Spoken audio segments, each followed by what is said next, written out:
नौकरी चली गई, घर चलाने के लिए पैसे नहीं। हम आप बना सही कहते थे। लूजर शर्जीना और मुस्तफ़ा कंडीशन है ना, तो कुछ अरसे के लिए हमें शिफ्ट हो जाना चाहिए। हेलो फ्रेंड, मुस्तफ़ा को बहुत ज़्यादा उम्मीद थी कि इसने जो गेम अप्रूवल के लिए भेजी है वो इस बार ज़रूर एक्सेप्ट होगी। इसी बात को लेकर वो बहुत ज़्यादा खुश था। उसी के बेस पर वो शर्जीना को एक बेहतरीन और ख़ूबसूरत ज़िंदगी देने के ख्वाब देख रहा था।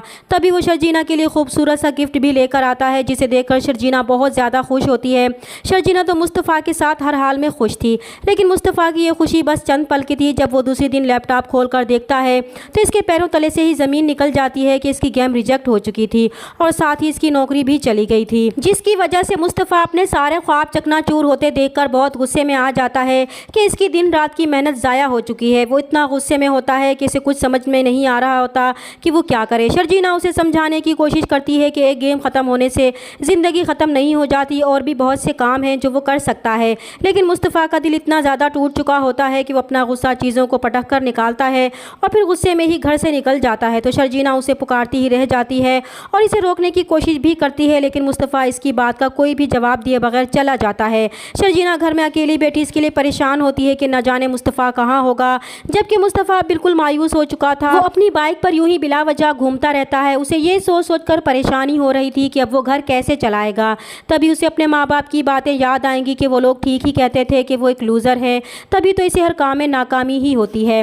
और फिर इसी तरह परेशानी में बेमकसद घूमते हुए इसकी बाइक में पेट्रोल भी ख़त्म हो जाएगा, तो इसके पास इतने पैसे भी नहीं होंगे कि वो पेट्रोल डलवाता।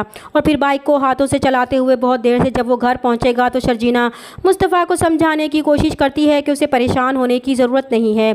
अगर ये नौकरी चली भी गई है तो कोई और मिल जाएगी। इसे इस बात को अपने सर पर सवार नहीं करना चाहिए और ख़ुद पर भरोसा रखना चाहिए। तभी वो मुस्तफ़ा के लिए जैसे ही किचन में चाय बनाने जाएगी तो इसकी तबीयत अचानक ख़राब हो जाती है। तो मुस्तफ़ा उसे लेकर हॉस्पिटल जाता है, जहां उसे डॉक्टर बताती है कि वो बाप बनने वाला है। इस खबर से वो दोनों बहुत खुश होते हैं, लेकिन मुस्तफ़ा इस बात को लेकर दुखी भी होता है कि अब तो इसकी नौकरी भी चली गई है, वो घर के खर्चे कैसे पूरे करेगा। पहले ही वो शर्जीना को बुनियादी सहूलतें नहीं दे पा रहा, तो इस बच्चे की जिम्मेदारी कैसे उठाएगा। वो शर्जीना से कहेगा कि उसे अपने माँ बाप के घर चले जाना चाहिए, कम अज़ कम वो तो वहाँ ठीक रहेगी, वैसे ही वो कौन सा यहाँ याशी से रह रही है। फिर वो शर्जीना से कहेगा कि अभी से भी यकीन होने लगा है कि वो सच में एक लूज़र ही है, लेकिन शर्जीना इसकी इस बात से बिल्कुल भी मुत्तफिक नहीं होगी और उसे मशवरा देगी कि अभी वो बहुत दुखी है, इसलिए वो नहीं चाहती कि वो कोई भी गलत फैसला ले। और एक बात वो याद रखे कि वो इसे छोड़कर कहीं भी नहीं जाएगी। दूसरी तरफ जब शर्जीना के बाप को शर्जीना की हालत और मुस्तफ़ा की नौकरी जाने का पता चलेगा तो वो बहुत ज़्यादा परेशान हो जाएंगे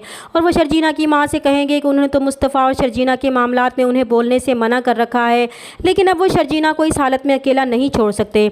उन्होंने सोच लिया है कि जब तक शर्जीना इस कंडीशन में है इसे कुछ अरसे के लिए इनके घर शिफ्ट हो जाना चाहिए। दूसरी तरफ अदील खुद को बहुत ज़्यादा चालाक समझते हुए रुबाब के पाकिस्तान ना होने का फ़ायदा उठा रहा था और शिप को डिले करते हुए हेरा फेरी करके बिजनेस अपने कंट्रोल में करने की कोशिश कर रहा है और रुबाब के साथ धोखा करते हुए इसकी दोस्त नताशा को भी डेट करता है, लेकिन इसे नहीं मालूम कि रुबाब के बाप ने इस पर नज़र रखी हुई है। उन्हें अदील पर बिल्कुल भी एतबार नहीं है, इसलिए वो बहुत जल्द इसकी असलियत से वाकिफ़ हो जाएंगे।